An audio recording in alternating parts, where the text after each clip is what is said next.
Hey there, I'm Jim Rohn, and welcome to a video that's about to hit home for so many of you. Picture this.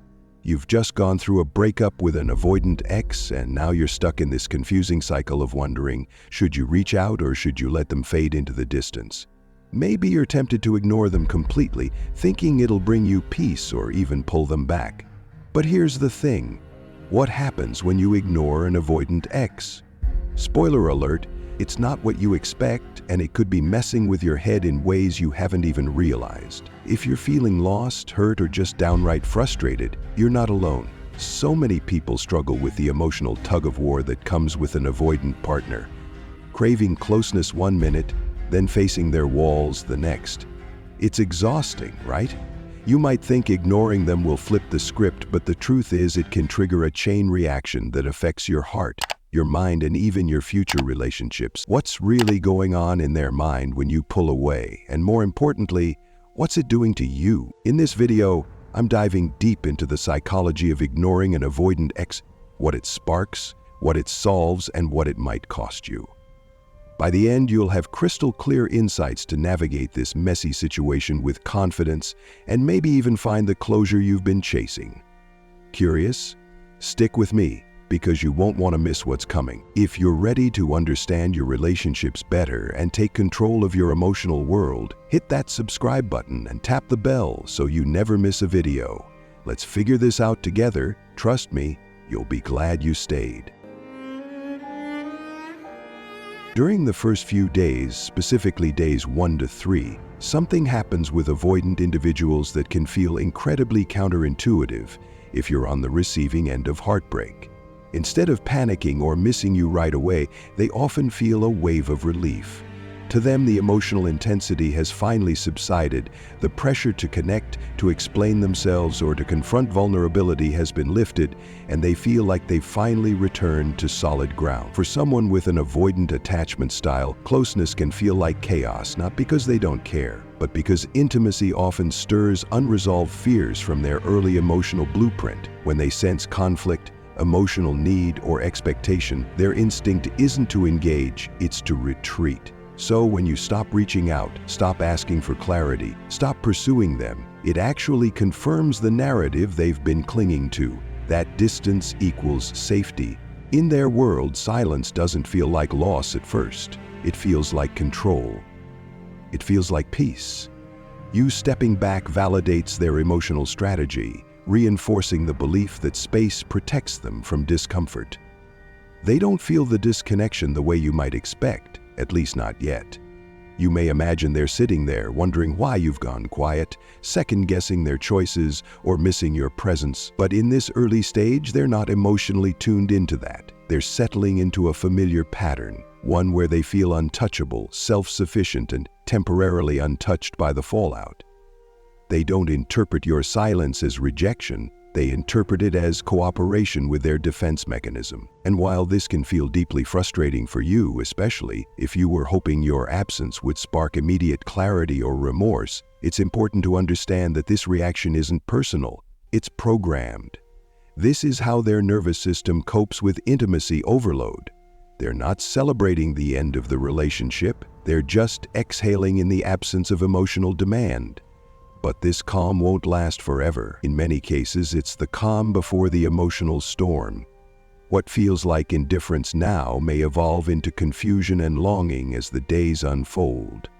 Once the silence stops being a relief and starts becoming real. So if you're in this phase, don't misread their ease as evidence that you didn't matter. You did. This is just their emotional autopilot taking the wheel. Let it run its course. Between days 4 and 10, something subtle but incredibly meaningful begins to unfold beneath the surface of your avoidant ex's emotional world. At first, they felt comfortable in the silence. Your distance matched what they thought they wanted. But as the days stretch on without your familiar presence, without the usual messages or attempts to reconnect, something shifts. What once felt like relief now becomes uncertainty. They start to sense the emotional vacuum your absence creates, not through panic, but through unease. They were expecting you to circle back, to try again, to show signs that you're still holding on. That's what they've come to rely on, even if they never admitted it. So when you don't follow that predictable pattern, it scrambles their expectations. Your silence disrupts the emotional equation they've grown used to. They thought they had time, that you'd always be there trying to hold things together. But this version of you, calm, detached, not chasing, is unfamiliar. It throws them off balance. Internally, they might begin asking questions they're not ready to answer. Are you actually letting go? Did they push too far? What if this time you don't come back? That uncertainty begins to gnaw at them, and while they may not act on it right away, they're feeling it. Deep down, they want reassurance. They want to feel like they still matter to you, but the fear of reaching out and being rejected keeps them frozen. So they linger in this in-between state, mentally reaching, emotionally retreating. This phase often feels like a stalemate, but don't be fooled by the quiet. This inner conflict is a crucial turning point. The avoidant part of them wants to stay protected, stay distant, but the part that cares, yes, it's there, is starting to stir. That growing sense of dissonance between, I need space, and why haven't they called, is what begins to crack the surface of their emotional defenses. And the beauty of this moment? You didn't force it. You simply stepped back, allowed the silence to do its work, and created the exact contrast they needed to see things more clearly. This isn't about punishing them. It's about finally letting the natural consequences of emotional distance reveal what words never could. Between days 11 and 20, a subtle but powerful shift begins to take hold, what I call the season of reflection. This is when the quiet you've given them starts to sink in, stirring up flickers of regret and a surprising sense of longing. They're not used to this version of you, the one who isn't reaching out, isn't filling the space between you with efforts to reconnect. Up until now, they've leaned into their need for distance, maybe even convinced themselves that space was exactly what they wanted. But here's the thing, deep down, there's a part of them that genuinely misses you.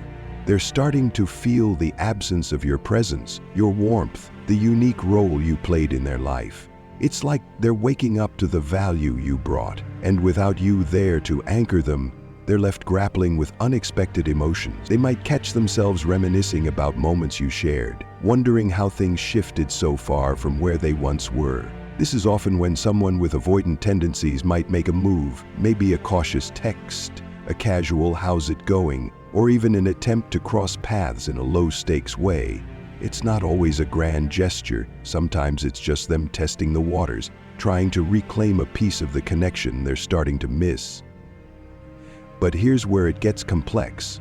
Their avoidant side is still at play, whispering doubts and keeping them from fully diving in. They care about you, there's no question about that. But they wrestle with letting themselves be vulnerable. They crave the kind of authentic, open connection that makes a relationship thrive, yet their instincts pull them back, making it hard to embrace the raw, honest moments that build true intimacy.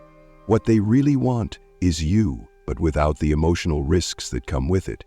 No wonder they're caught in this push and pull. This phase is so telling because it reveals their inner conflict, the part that cherishes you versus the part that fears getting too close. They're not just missing you, they're starting to question their own choices, wondering if pulling away was a mistake. This isn't about forcing their hand, it's about letting them sit with those feelings and discover what your absence means to them. By giving them space to reflect, you're creating room for something real to emerge. Whether that's a step toward reconnection or a clearer understanding of what they truly want. From days 21 to 30 after a breakup, something crucial often unfolds, and it usually goes one of two ways. This is the window when the emotional dust starts to settle and reality quietly begins to sink in. In some cases, your ex begins to feel a deep shift. They might suddenly become aware of what they risked losing. There's a growing internal tension, this mix of fear and clarity, where they begin to realize you weren't just someone who filled space in their life. You were someone who showed up for them, believed in them, supported them in ways they hadn't fully appreciated before. And now, with space and silence wrapping around them, they're faced with the consequences of their own emotional defenses. They begin to see how their avoidant behavior, pushing you away, withholding, minimizing intimacy, played a central role in the breakdown of the relationship. This doesn't mean their avoidant patterns have disappeared, but for some avoidant exes, this is when their love for you begins to outweigh their need for emotional distance. The fear of losing something real and good starts to gnaw at them. They may not say it out loud, but internally, they're questioning the story they've been telling themselves, that closeness is a threat, that they're better off alone, that they don't really need anyone. If the bond between you is strong and you showed up with consistency, care, and depth, this phase can stir an awakening. You might not hear from them immediately, but that inner tug is there. It's a sign of cognitive dissonance, the push-pull between wanting love and fearing it. But there's a second, equally common path, one that can feel much colder. This is when your ex doubles down on their avoidant programming. Instead of softening, they retreat further. They start justifying their withdrawal by leaning into self-protective narratives. Things like, "I'm better off alone," or "they were too much," or even, "I'll find someone else who doesn't expect so much from me." This isn't about logic, it's about safety. People with an avoidant attachment style learned early on that emotional closeness felt unsafe or unreliable. To protect themselves, they build walls, emotional fortresses. These defenses aren't just habits, they're identity shaping. And even if they suspect their avoidance is hurting them, they often cling to it because it feels like the only safe option. This is why real change usually requires more than just missing you. It takes intentional healing, often through therapy. Avoidant people rarely dismantle years of emotional armor overnight. It takes time, introspection, and most importantly, a willingness to confront their own fears instead of running from them. And that process? It's theirs to own.